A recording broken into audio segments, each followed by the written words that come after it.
Dark bleatings, everybody. This video is going to be a little bit silly because I did initially record it. So we're doing a horror DVD shelf tour. Yes, I still buy DVDs, and I collect all my favorite horror films that way. But the audio was worse than usual because downstairs it's very echoey. I got like a sofa, but I don't have carpets and stuff, so the audio was like pretty bad. So what I have done is I re-recorded, but I'm doing a voiceover, which that's not my normal style, but that's what we're doing because that's the best way to do it. And I don't know why I re-recorded myself showing you the DVDs instead of just recording over the audio and muting the original audio. So my mood went silly. So anyway, here it is. This is a complete tour of my horror DVD shelves. I am hoping that you guys can give me some suggestions to fill in gaps based on my tastes, because I know that I'm missing like 1,000 things, and this is by no means a collection of every horror film that I've ever watched and liked, but this is the collection of the films that I like to watch repeatedly, or that I really wanted the DVD extras of. I really like behind the scenes director's commentary and interviews and things like that. Making ofs, especially the one on the Mist. That's the extra features on the Mist is my favourite. But yes, there's loads I've forgotten to get, or I just haven't got over time, and there's lots that I haven't seen as well. So yes, please fill in the gaps for me in my comments. I would be so appreciative of that, because I'm trying to, if I treat myself, I'm trying to not buy a book every time, because that results in hundreds of unread books in my house, as you all know if you've seen me doing my Read What You Own challenge, which will be an update in a couple of weeks on that. Okay, so I hope you enjoy this. I'll see you downstairs. Okay, and we're off. Here are my shelves. Ooh, look at them. Look at my DVDs. A critter. I'm very proud of that critter, obviously. Okay, so let's start with, these are alphabetically organised and first number, so 28 days later and 28 weeks later. Just trying to act out how scary they were there, clearly. Next up, we have 30 Days of Night, which is my favourite vampire film. As you can see, very, very scary. Don't be surprised if you fall in love with me and my amazing beauty for this whole video. Wow. Oh, good grief. Okay, so and now I'm struggling to get something off the shelf. Oh, what is it? Oh, it's a Stephen King triple feature. So Maximum Overdrive. So Cat's Eye, Silver Bullet, and Maximum Overdrive. So 3, Stephen King staples. I'm not sure about Maximum Overdrive, but, big green-faced truck. Who could not love that, really, when you think about it? Next, we have 1408, based on the Stephen King story about a writer who's trying to debunk hauntings, but then he goes to a scary hotel with an evil effing room. As you can see, very scary as well. Oh man, I wish I'd framed this differently. Okay, 10 Cloverfield Lane. I loved it. A woman has an accident, wakes up. Where am I? She cries. A guy has locked her in his basement, and he's claiming that the apocalypse has happened, the alien apocalypse. But has it? Who could ever know? I know, because I've seen it, and you should see it. So now we have a vampire triple bill. Got Dracula, Francis Ford Coppola, very posh. Then we have the original Fright Night, very camp, very funny and very scary. And then we have John Carpenter's Vampires, and that's me being the vampire hunter there, as you can see. Once again, displaying the plot with grace and beauty there. So next up we have my Alfred Hitchcock collection, and I'm reading the backs of the DVDs here. I don't remember the list of films exactly. I should have really have looked at them before I started this voiceover, but basically it's the complete Alfred Hitchcock collection. I've seen some, haven't seen others yet. I'm still making my way through those. So next up we have Stephen King's A Good Marriage. This is a cute little thriller, a happy marriage, and then one day the wife finds something. Oh, what's that? What's that my husband keeps in the garage? Oh God. So very turbulent story there. Then we have As Above, So Below. This is a found footage movie set in the catacombs beneath Paris. There might be some implications of hell. Oh, it's very scary. Then we are moving on 2. Oh, yes, I forgot that these were in the shelf, and this is me rediscovering what I have and wondering what I have. So, this is a zombie documentary, a living history of zombies on the screen. It was very educational, very fun. And then the other one was a little podcast that I was studying while I was at uni. We're Alive, it's called. An American Werewolf in London is next. 2 guys walking along the moors, and then, oh God, what's this? Something scary. A werewolf, perhaps. Oh no, what's that? What's going on? Oh, scary. I sound sarcastic, but it's actually genuinely one of my favourite films of all time. My favourite werewolf movie. Now we have my A Nightmare on Elm Street box set, and I'm reading the back. So this is 1 to 7, I believe. Freddy Krueger doing his Freddying there. Some good special features. I think that that's me being Freddy. I don't really know what I was thinking at this point of the video. Like I said, I'm a bit peculiar. And now I am reaching for... Oh, A Dark Song. Now, this is a very melancholy film about a woman that does a ritual to connect with somebody that she's lost, and it's very sad, but it is also extremely creepy, and it's not your stereotypical film of that ilk. I highly recommend that one. Now we have Afflicted. This is a found footage vampire film, very different, pretty good if you like your vampire fiction, especially if you're a found footage fan, as I am. I was pretty impressed with that one. Kind of diary style. Now we've got my Alien quadrilogy, so Aliens 1, 2, 4, and then Alien vs Predator there, and Alien Covenant. So as you will already know, I love the original 4. Alien vs Predator, fine, but oh my God, I hate Covenant, and I bought it because I hadn't seen it, and I thought I'd love it because I was assured I'd love it by someone who lied to me. What a sad time, or a sad tale. Okay, so now this is an Amityville Horror box set. So this is the original movie. That's me with an axe. And it's also the remake. So both versions. So there's the original and then the Ryan Reynolds version in that little box set there. I prefer the original, but the remake was fine, I thought. Then we have American Psycho, and this is me being Patrick Bateman. Honestly, I don't know why I felt the need to do this, and I don't do this for every single film, I promise. I did run out of steam pretty shortly after this. The Autopsy of Jane Doe, I'm making that face because I found it very, very scary. It's the kind of film where you can't tell people what subgenre it is without ruining what the film is, but I highly recommend that one if you want to be spooked. That's pretty good. It doesn't rely on jump scares for the most part. A Horrible Way to Die. This, I think, if I remember, I think this used some found footage, or did it? In any case, it's about a woman who finds out that her partner's a serial killer, and then some of his fans kidnap her. This is the Babadook, and I'm making this face because I just can never stop thinking about that scene in the car with the kids screaming and, why can't you just be normal? It's heart-wrenching. I don't think I would watch that one again, though. I found it really unpleasant in a good way. But this is my Blade collection. Way more fun. Moving on to the fun now. So Blades 1, 2, and 3. I do like the first. This is me trying to ice skate uphill. By the way, I did prefer the first 2, but the third one was okay if you like completely camp. I could only get the foreign edition of this, but the language is in English, and this is The Blackcoat's Daughter, or I think it was released as February in this country. One of my favourites. This is Kiernan Shipka and Emma Roberts in a very surprising, quiet, but scary horror film, and I absolutely love that one. Oh, The Blair Witch Project, the found footage film that put found footage on the map. You can't understand the cultural phenomenon of this unless you were around pre-internet and as the internet came in. This, one of the first films to use found footage, actually, Cannibal Holocaust. The whole thing isn't found footage, but it does use some found footage. That's me acting out being decapitated, and I think my hair's going to look like that for the rest of the video now because I didn't notice. But I recommend that one. I think that was from the late 70s, and it's worth a watch. This is The Cell, starring Jennifer Lopez.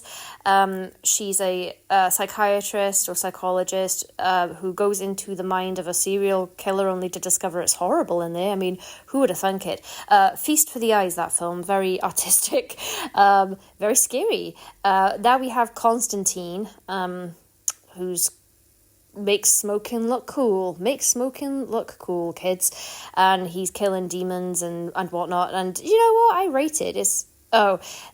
Somebody went past my house and saw me doing this, and I was embarrassed for a second, but not so embarrassed that I stopped or even bothered to close the curtains.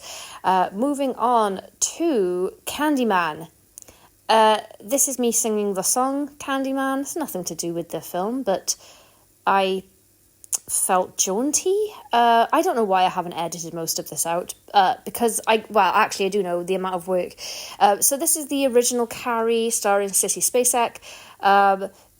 That's me discovering that I'm on my period and not knowing where it is, and then going homicidal.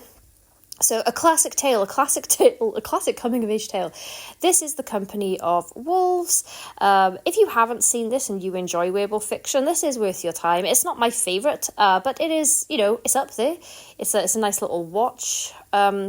This is The Cabin in the Woods, which I absolutely love, as you can tell by my joyous face there. This is me trying to do that heart thing the kids do these days. So, yeah, well worth a watch as well. Not your regular kind of comedy horror at all. This is me realising I have not got the energy to do this for 5 more shelves of DVDs. I don't know how many I have, but I have run out of steam at this point. So we're going in chunks. So this is my Chucky collection, my Child's Play collection, rather. So this is the first six films? Yes. Child's Play 2, 3... Bride of Chucky, I don't remember what they're all called now. I haven't watched them in quite a while, actually. And I don't know if that last one is actually chronologically in the right place, or if I missed a few. I stopped watching them at some point in the run, but I do like them. Cloverfield is not with 10 Cloverfield Lane, because people were undecided about whether or not it was actually a sequel, but that's a cool found footage horror monster. It is a sequel. That is a cool found footage. This is The Crazy, so I've got the original George A. Romero version and the remake with Timothy Olyphant. I actually prefer the remake, as you can see by my jaunty little wrist flick there. And now we are going on to Cell, based on the Stephen King novel, the novel I really liked. The film, not so much. Kind of a letdown, if we're being honest. Coming up next, a blast from the past, well, the 80s, it feels recent to me, Creepshow and Creepshow 2, because who doesn't love a good anthology show, especially if you've got some Stephen King stuff thrown in there. So those were always really fun for me, and I recommend them. This I feel a little weird showing you because of current situations, but this is Dead Snow and Dead Snow 2, about Nazi zombies. They're sort of comedy horrors, but the cover of that DVD has a twat sticker on it, if you know what I mean, and I didn't want to show it. This is Demonic Toys. This is one from my youth. I haven't watched it in a while. This is ridiculous, silly, gory fun. So yeah, that's also a blast from the past. Been a really long time since I watched that one, and now clearly I'm having some trouble, and I could have the Dog Soldiers. That's me being a dog soldier.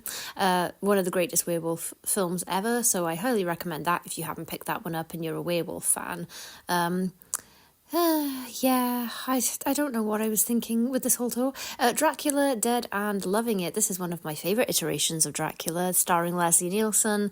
Some good old comedy there. Not really horror, but it's vampires, so I chucked it on the shelf. This shelf is exclusively horror, by the way, this whole case. I do have other stuff. This is Dreamcatcher by, this is based on the Stephen King story, which I don't understand why people don't like it. I really like that that book, and also the film. Not bad. I love a story about a group of friends on an adventure and something goes awry. Then we have Doctor Sleep, also based on a Stephen King book. It's a sequel to The Shining. This is about Danny Torrance as an adult dealing with a new supernatural threat away from the Overlook Hotel. This is Tales from the Crypt Demon Night, one of my favourites of all time. Everyone should see it. It's really camp.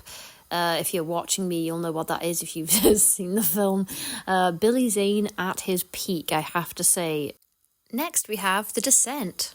I'm Descending. It's a great film about a group of cave explorers, and they discover something. I'll crack myself up with that reference to the film if you've seen it there.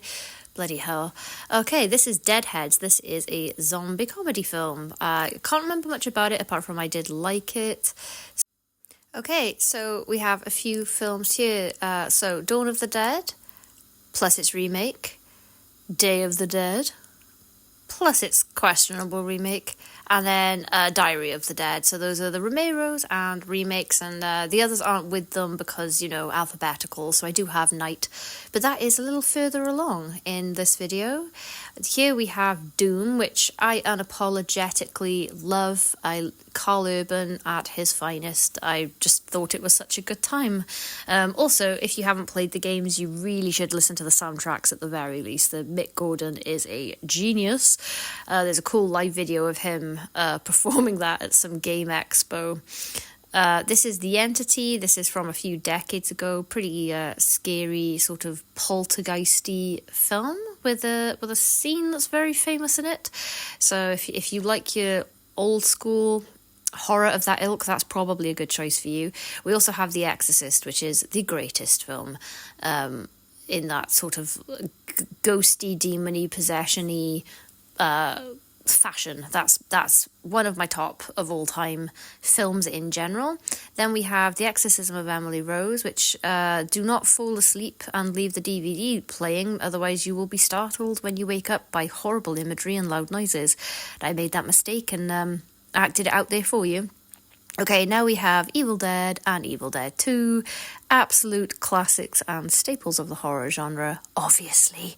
I probably was quoted... Oh, I said groovy. I was trying to figure out what on earth I'd just said. This is me realising I've got still many, many more to go, and as you can tell, my energy level is waning now. And we're on to the next part of the tour, the third shelf. So let's have a little goosey at what I've got going on here then. We are now on the letter F from Dusk Till Dawn. That's me being Satanica. Equally as sexy, I'm sure you'll agree. Friday the 13th, the original, of course, good old Kevin Bacon, and Firestarter. That's me being a Firestarter. Now we've hit the letter G, so we've got Gremlins Collection, of course. I love Gremlins. Grave Encounters, pretty scary found footage film, which I quite liked. The Grudge, with the remake, and The Grudge 2, but I do recommend actually getting Ju-on. I'm so sorry, I don't know how to pronounce it, but the original Japanese versions, I think that they're scarier. So, but the American remakes I thought were pretty decent for remakes. Another favourite, Ginger Snaps. Now, this is the trilogy. So, Ginger Snaps 1, I love. Ginger Snaps 2, I really liked. And then Ginger Snaps 3 is like a period piece, and I was a little bit confused by it. But I do like all three, and I recommend all three as werewolf films go. They're pretty entertaining. And yet, more Stephen King adaptations. So, Hearts in Atlantis. Then we have Hereditary. Obviously, not Stephen King. Very scary. Very disturbed by that one, actually. I haven't watched it for years. The Hitchhiker, I can't say I've actually seen it, but I've been meaning to for a while. And what else do we have here in my hands? Oh, The Haunting of Katie Malone. I've seen it like twice, and I just cannot remember it for some reason, so I'm not sure how good I found it at the time. And here's me having a breakdown because all my DVDs fell over, so we're just going to skip ahead. So here we have The House at the End of Time, which I thought I remembered, but I don't know if I've actually watched it now that I say that.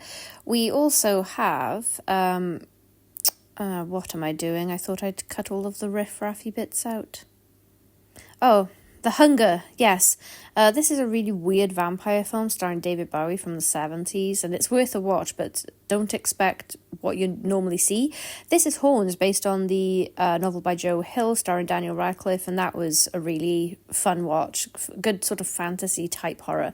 Halloween, a classic, 1978, I think. I just said that date as if I knew what I was talking about. And here is Hostel Parts 1, 2, and 3. Not my usual jam, but I actually did like the setup. I'm not a huge fan of horror about like intense human torture or suffering or anything, but I did enjoy the plots and the scenarios for those and like just the overall idea. The Indestructible Man is a classic. I think it's from the 50s, maybe the 60s. I haven't seen it. I think it's one of those like early zombie films though. Pretty sure it's an early zombie film, but yes, I don't think I've seen that one. Then we have The Invitation, one of my favourites from 2015. Not the vampire one. This is about a man and girlfriend who goes to his ex-wife's house for a dinner party. In the House of Flies, I have not yet watched. Then we have Idle Hands. They're remaking this, and I'm concerned about that. I don't see the point of remaking Perfection. Immaculate.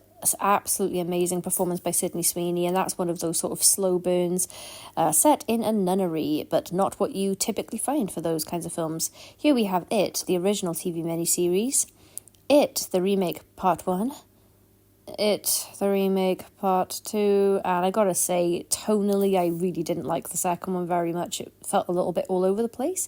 This is It Follows, super creepy, and just don't have sex, or I'll get you. Here we have Interview with the Vampire. That's me being Lestat there. Very posh, you know. I love that film. Great vampire film. The Invisible Man, I really rate this. Not a character I normally ever cared about, but this new version I thought was very, very compelling. Although I did find the fight scene a little bit cringy to watch. But yeah, you know, overall I thought that was pretty solid. And we're on to the J's, and that's just Jaws. Jaws 2. Jaws 3. Jaws 3. And Jaws for the Revenge. Maybe not the best in the quadrilogy there, but those are all I have for J for you. Dunham. I can't excuse my behaviour, okay? Anyway, King of the Zombies. Now we're on K. I also haven't seen this, but this is one of those older zombie movies from decades past. Okay, the last broadcast. I do believe that is actually the first found footage film, not the Blair Witch. It's, it's decent, but I do think that it may have paved the way, but I think some of the stuff that came after it are better films, if I'm being honest. Then we have Long Legs. Long Legs, that's sort of in the elevated horror category. That was a chalk and cheese film for most people, but I really loved it. The Lost Boys, that's me being the sexy sax man. I still believe. Classic from the 80s, of course. I know some people that would disagree. The Lighthouse, and who knew that Robert Pattinson was going to give a standout performance as good as, or if not better than, Willem Dafoe. Here we have Land of the Dead, of course, one of the George A. Romero zombie movies. Gotta catch them all. They're like Pokemon. You gotta get all of the George Romeros, really. This is me trying to show you The Ghost, but my hair's covering it, so sorry about that. Pretty excited about that Ghost. Okay, so we're on to The Last Exorcism, which is a great found footage possession movie, and then The Last Exorcism Part 2. I liked both of them. The Last Exorcism is one of my favourite found footage, and I did like the sequel as well. Thought they're pretty decent films. And now we are on to M. So we got Misery, based on Stephen King book, of course. Then we have Maggie, which is a pretty sad zombie film. The girl from Zombieland's in that, so she's making the zombie rounds. And Midsummer by Ari Aster, and it's a sunshiny, happy film. I don't know what I was doing there, trying to show you how sunshiny, and yeah, there I go again. And then, oh no, Doom and mallets and death and all of that good stuff that you want in a horror film. This is me trying to be Florence Pugh smiling at the end, but I look even more demented somehow, so that happened. And here's Monster. This is the true life story of Arlene Wuornos, played by Charlize Theron, which I liked, but I thought it was extremely sympathetic to her, and I do wonder what we would have thought of a film that was that sympathetic towards a male serial killer, although I'm sure she did have a hard life. Okay, these are both versions of The Mist, so this is the theatrical release and that is the director's release. So Frank Darabont did originally want to do that in black and white, and I do recommend the black and white one first, or if you've already seen the colour version, take a look at the black and white one, because the CGI just doesn't look as bad in the black and white one, and it also really changes the tone. It gives it that cool, like, B-movie quality that Frank Darabont was going for. Okay, so now we're on to some ends. Night of the Living Dead, of course, and the Night of the Living Dead remake, because I had to see all the remakes for some reason, which I'm glad about because I do love the Dawn of the Dead remake, to be honest. Okay, here we have Needful Things based on a Stephen King's novel, and Necromancer. I've seen Necromancer, I don't remember it, and that was me getting extremely tired and wondering why I'd decided to do a DVD horror shelf tour. Or a horror DVD shelf tour, whatever you want to call it.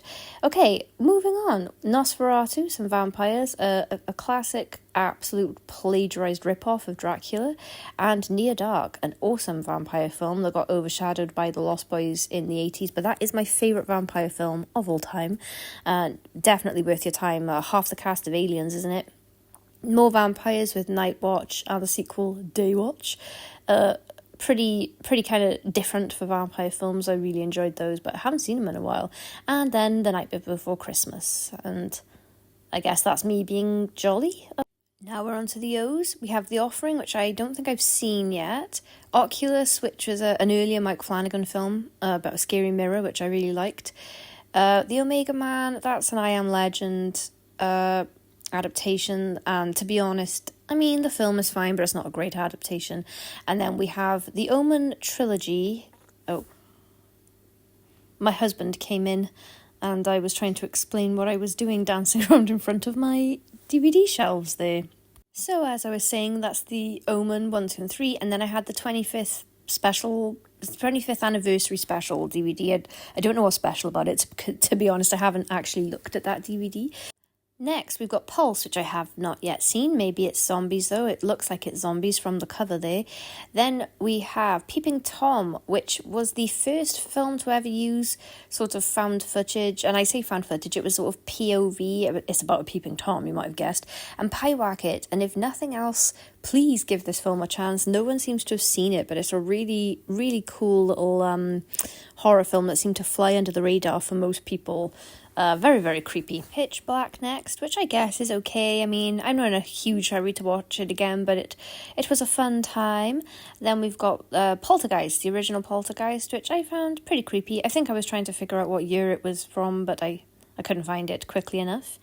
And I was sad that the little girl died after making Poltergeist 3.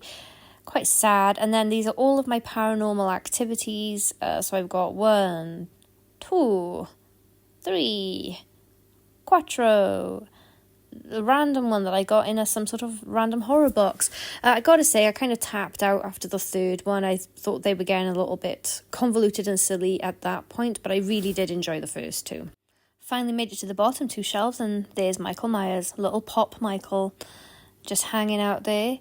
Alrighty, so we are in the almost finale of this video now with my DVDs here, and I'm just, rambling. The People Under the Stage, you might remember there was a Walking Dead episode that was based on this, which was fun but kind of irrelevant to the show, but the film's great. The Possession of Michael King, I don't think I've seen it, but I'm not sure because there's so many films called The Possession of. Then I've got a Predator box set, and I gotta say, if it bleeds we can kill it. Gonna have me some fun, and other great quotes. Really love Predator. Then Pathology, which is a lesser known sort of horror thriller about some pathologists, but definitely worth your time if you fancy checking that out. I do recommend that one. Then we've got Quarantine, which is the American remake of Wreck, which is fine. Queen of the Damned, that's me being Akasha. That's the sequel to Interview the Vampire, very loose in film terms though. And then we've got The Quiet Ones, which was a modern Hammer horror film, and it was pretty creepy. That's kind of about a possession scenario as well. And some Resident Evil for you. I liked the first one. That's the first 4 films, but to be honest, I don't like any of them after the first one. I thought they went nuts. And then these are some animated Resident Evil, so Degeneration and Damnation. There are also books based on Resident Evil. If you don't know, it's kind of a whole universe there, but the animated films are better than the live action ones. I don't think that they've done a live action version that's done the games justice, to be honest. So here's hoping that that'll happen at some point, in the near future. That would be nice. Okay, so Here we have The Ring, I think, yes. The Ring and The Ring 2, which I found pretty scary, but once again, if you can get the Japanese versions, Ringo's, they are scarier than the American remakes. What am I doing? Fast as fuck, boy! You know, I really thought that was funny in the moment, so that was to show you The Running Man anyway, and I really question myself sometimes, I really do, and especially when I'm editing videos, and I realise in hindsight what an absolute, complete and total and utter idiot I am. So let's just get back to some films and stop embarrassing myself there. Okay, so we've got, oh yes, that's right, Rec 1, 2, 3 and 4. Now, I kind of tapped out on 3 because they changed the filming style, but they found footage films. Rec 1 is a really great zombie film, and then you'd think it would just be sort of same as usual in the second one, but it wasn't. Return to Oz is a childhood classic, a lot of people's gateways into the horror genre, and completely different to The Wizard of Oz. So if you haven't seen that and you like horror, I really recommend it, because that is kind of the film that made quite a lot of us. This is The Ritual, based on Adam Neville's excellent novel about 4 guys that go camping and something scary happens. So I really recommend that one also. Here's just me faffing around with my shelf, trying not to let the DVDs tip over, because that was really starting to bother me at this point for some reason. Here we have Rosemary's Baby. That's about Rosemary having a baby. But, you know, it's an unusual pregnancy. You've probably already seen that one. And then we have Revolt of the Zombies, which I can't remember if I watched, but that was one of those older ones from decades past. And then Return of the Living Dead, which is a staple of the zombie genre, and quite beloved, I would say. It's got quite the cult following these days. So moving on to Stakeland and Stakeland 2. These are vampire films. They're quite fun. I can't remember much about them though. It's been a while since I watched them. And now we're going into a whole bunch of Stephen King, if I remember. So we've got The Shining, and then we've got Stephen King's The Shining. So Stephen King wrote that and Mick Garris made it. So that's like a TV version of it. And then we've got The Stand, and also Storm of the Century, which Stephen King wrote that one. That was written as a screenplay originally. And then we have got... What am I showing you first? I can't remember. What am I staring at? I can't remember. We've got Salem's Lot, Stephen King, of course, and Secret Window, and that's based on the novella as well. I think that's the end of the Stephen King stuff. Why, yes, it is. Okay, then we've got Scream 1, 2, and 3, and then Scream, the final one, apparently, which it wasn't. I have seen Scream 1 and 2, but I don't remember them past that. I think I only really liked the first one, which was genius, but I think they could have done with stopping there. Whew, all right, we're on to the very last shelf. Now, if you're still here, you're a trooper, and I thank you. I thank you for your company, because clearly I need it. Anyway, let's see. What am I going to pull out from this bottom shelf here? Taking my time, aren't I? Okay, so we've got Sleepy Hollow, which I liked it, but I don't think I've watched it since I was a teenager. And Silent Hill, which I did not like. I don't think they did the games justice at all. And then The Sixth Sense, which, you know, to be fair, is a pretty solid horror film. But again, I haven't watched that for a few years, but I do think that's M. Night Shyamalan's best. Then we've got Snow White. This is the creepy version with Sigourney Weaver. We also have Silence of the Lambs, which is just absolute gold dust, to be frank. And then Shaun of the Dead, which is one of my favourite films of all time, and it's my favourite zombie film of all time. Pretty snazzy, that one. Pete. So, okay, we're moving on now to Saw. This is the... Apparently, I was groaning because it says the complete finished box set, and I think it says this is where it ends on the back, but as we all know, it did not. It did not end there. They spurned several more sequels. I will say, though, if you watch those back to back, they are better. Okay, we've got Survival of the Dead, good old Romero here. Scout's Guide to the Zombie Apocalypse, which was very silly but very fun. 7, What's in the Box? I think you can see me. Yep, there I go, saying it a second time for some reason. And then we are moving on to some classics, or at least one classic there that I'm just pulling off the shelf. Should have thought about how to arrange this bit better, shouldn't I? But anyway, we now have Terminator, you know, because who doesn't love Terminator? I think I just did the thumbs up thing. That's from the second one, isn't it? And that's me realising it's from the second one. That is The Taking of Deborah Logan, which was actually really creepy, and that's like a found footage possession film. This is Train to Busan, which is one of the best zombie films ever. And The Thing, which is, as you can see from my happy dance, it's one of my top 5 horror films of all time. Pretty, I keep wanting to say pretty snazzy. Terrifier 2, I have not yet watched because I thought I'd seen Terrifier 1, and I don't know if I have. Troll and Troll 2. If you've seen Troll 2, you will know the absolute genius of, oh my god, they're eating it. And if you haven't seen it, you really should. You kind of can't go through life without seeing that. 13 Ghosts. This is me thinking about how Matthew Lillard is an unbelievable horror actor who doesn't get enough praise or recognition for his performances. And I met him once, and also he's handsome in real life, you know. I find him very handsome. Don't tell my husband. Okay, so these are Underworld and Underworld 2. Some good old action horror there with Kate Beckinsale, my favourite. And Vivarium, this was a real weird one about a couple that they're looking at houses and they get trapped in this neighbourhood, and it's just really freaky. One of my favourites in recent years, probably. Alright, we're on to the last few. I'm getting tired just doing the voiceover. I don't know, I can't remember quite how tired I was feeling sat on the floor there, questioning my life choices, clearly. Hurry up, God. Okay, White Zombie. This is the first ever zombie film, and this is before zombies were known as the undead shamblers. This was when zombies were thought to be people under the influence of voodoo magic and everything. The Witch in the Window, I have not yet watched. We've got The Woman in Black, pretty solid gothic horror story starring Daniel Radcliffe, based on one of my favourite books by Susan Hill. Then we've got, what am I holding there? Oh, The Witches, the Hammer horror one that I bought accidentally because I wanted to buy The Witches, the Roald Dahl one. They're both pretty, different, completely different films, but they're pretty scary. I haven't seen the Witches remake with Anne Hathaway, but I have been meaning to. It's probably good, isn't it? Then we have got The Wretched, which I've watched twice because I forgot I'd seen it the first time.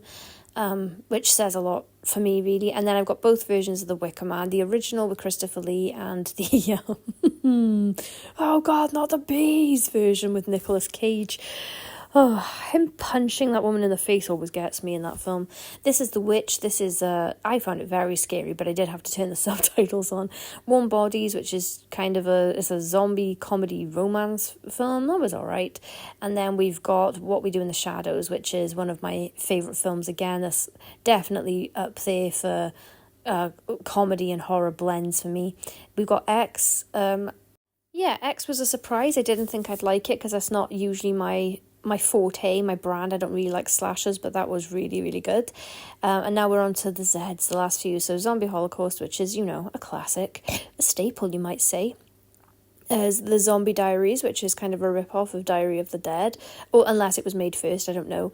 Zombieland, another, modern staple of the genre. And we've got Zombie Hunter with Danny Trejo doing crazy zombie killing stuff. And Zombie Lake, which a lot of people would deem absolute crap, quite frankly. Okay, so that is the end of my my horror DVD shelf tour. I really hope that you enjoyed it. If you have suggestions for what I need to add to it, please add them in the comments below. What do you want me to see is what I think I'm trying to say. What should I add to my collection? What do you want me to add to my collection? I don't know why I felt the need to do that. But yeah, any suggestions, I'd appreciate them. Thank you, and please.